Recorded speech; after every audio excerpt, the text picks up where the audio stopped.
es importante hoy, vamos a ir tomando el caso de Manuel Valenzuela para ir poniendo ejemplos de los obstáculos que hay para la búsqueda de la justicia en relación a víctimas de tortura.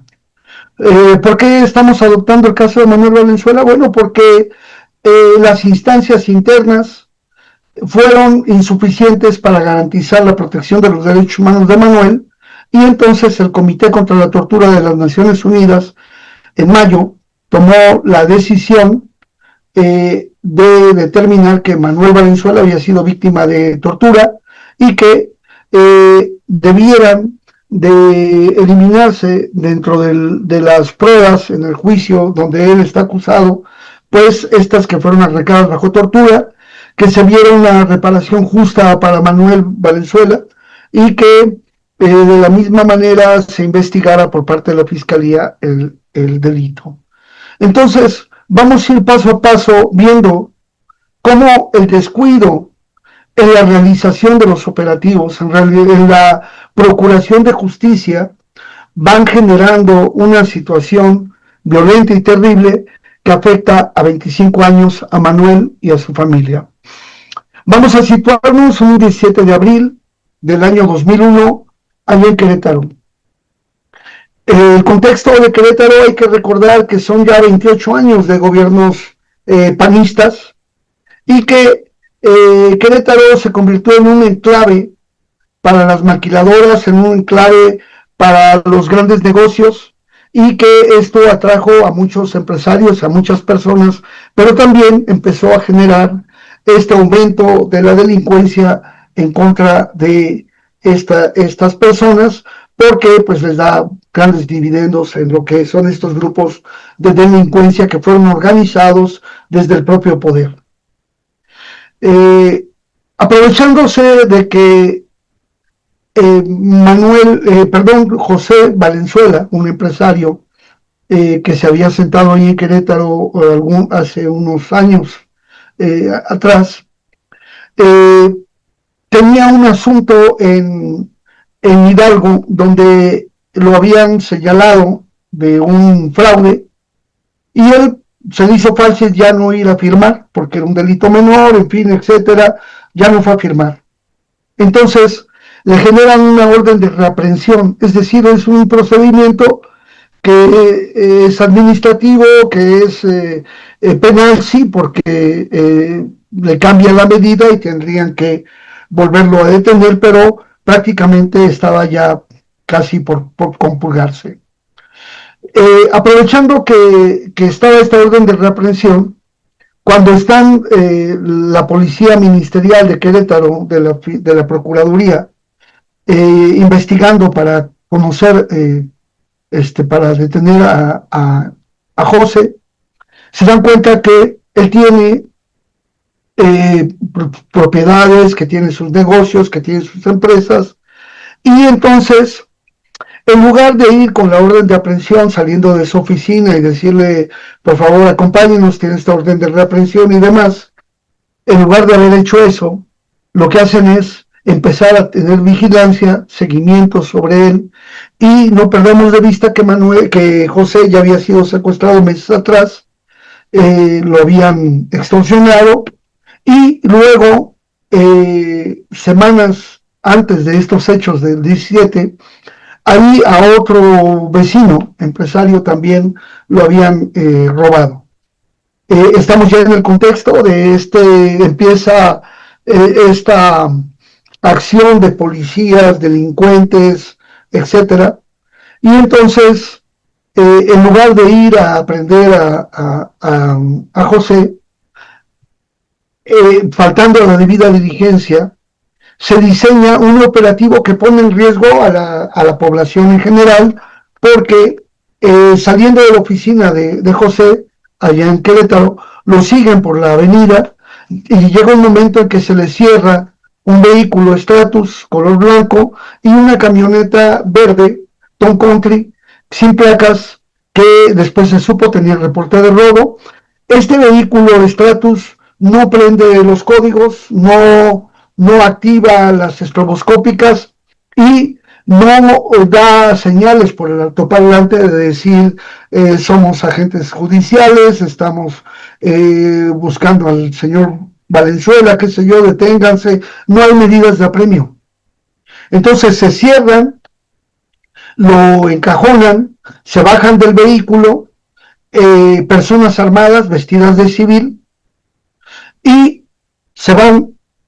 hacia la camioneta donde viene José manejando y de copiloto Manuel, y entonces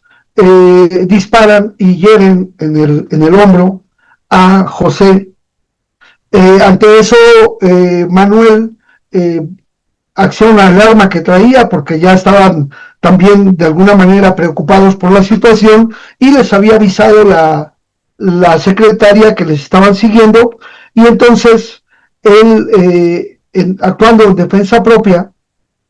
y sobre la base del temor fundado, es decir, ya había una situación de preocupación, de miedo por lo que había pasado antes, por el contexto que se estaba dando ya en esos años, y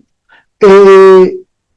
y entonces, al no saber quiénes son los que están agrediendo a José y a Manuel, pues él dispara y lamentablemente ahí mueren 3 personas y otro más queda herido. Manuel tiene un rozón en la pierna, José la lesión en el hombro, y como pueden logran salir del encajonamiento y se huyen. Las personas que vieron ahí, los testigos presenciales del hecho, dicen que hubo disparos entre personas. Nunca dicen que hubo policías que persiguieran a nadie, porque quienes estuvieron como testigos presenciales al lado del lugar no dijeron que había un vehículo que tenía luces, que tenía códigos o que tenía estroboscópicas, nada. Aunque dijeran luego los policías lo contrario, el asunto no fue así. Las personas al momento en que hacen la inspección del lugar de los hechos, ninguno de los policías portaba ninguna identificación como miembro de una corporación policíaca. Y es más, uno de las personas que queda atendido en la vía pública era un elemento del ejército mexicano que no estaba adscrito, no estaba de permiso en ese grupo, sino que estaba ahí participando con ellos. E incluso tenía una doble identidad que después ya se supo. En la camioneta había un cuerno de chivo y, en fin, no había elementos para determinar que ellos eran verdaderamente policías. A eso se le llama entonces el error invencible. Es decir, hay un error al no saber quiénes son ellos. Ellos dicen ser policías después, pero en el momento en que ocurren los hechos no se tiene. Y entonces, esto que sería un hecho con excluyente de responsabilidad porque es la defensa propia, sobre la base del temor fundado y el error invencible que constituyen todos un núcleo duro, mediante la tortura le hacen decir a Manuel pues que él disparó primero, que ellos ya estaban preparados, y hacen incluso en las conclusiones que presenta ahora la Ministerio Público, decir que Manuel y José actuaron con alevosía, que actuaron con ventaja. Cuando ellos no se bajaron del vehículo, ellos no fueron persiguiendo a los policías, ellos no le tendieron una emboscada, sino que ellos fueron los que fueron alcanzados y forzados a detenerse, y que no hay en ningún lugar de los bienes asegurados, de lo que se aseguró en el lugar de los hechos, la orden de aprehensión que supuestamente estaban ejerciendo, y hay contradicciones entre eso. Lamentablemente, quien dirigía el operativo era un comandante, Alejandro Echeverría Cornejo, quien incluso dice que hubo intento de homicidio en su contra. Y él, Alejandro Echeverría Cornejo, se convirtió en el fiscal general de justicia del estado de Querétaro hasta el año pasado. Y con todo eso, 25 años buscando justicia y tratando de acreditar la tortura que desde los primeros momentos se denunció, y sin embargo la Fiscalía en todo momento buscó la manera de que se archivara la averiguación previa. Entonces es importante que el Poder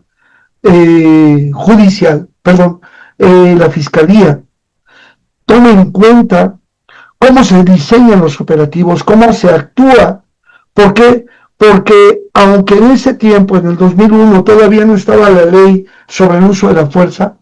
ya había directrices generales sobre el uso de la fuerza y la manera de ejecutar una orden de aprehensión. Ellos tenían superioridad táctica, superioridad numérica y tenían también la posibilidad de que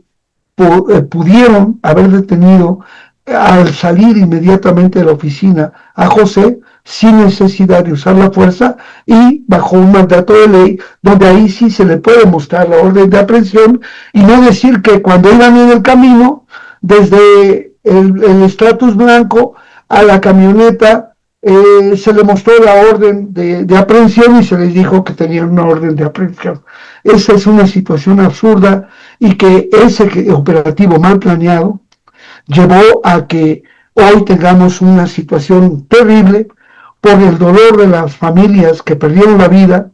por el dolor de la familia de Manuel y de su hermano que tuvieron que optar por esta situación y que hoy a 25 años siguen en prisión. Pues bueno, este es este pequeño bloque, luego iremos viendo cuestiones periciales y demás en el siguiente para que como ejemplo podamos entender las necesidades de mejora de las diferentes instituciones y corporaciones para evitar y acotar la impunidad ante los temas de la tortura. Muchas gracias.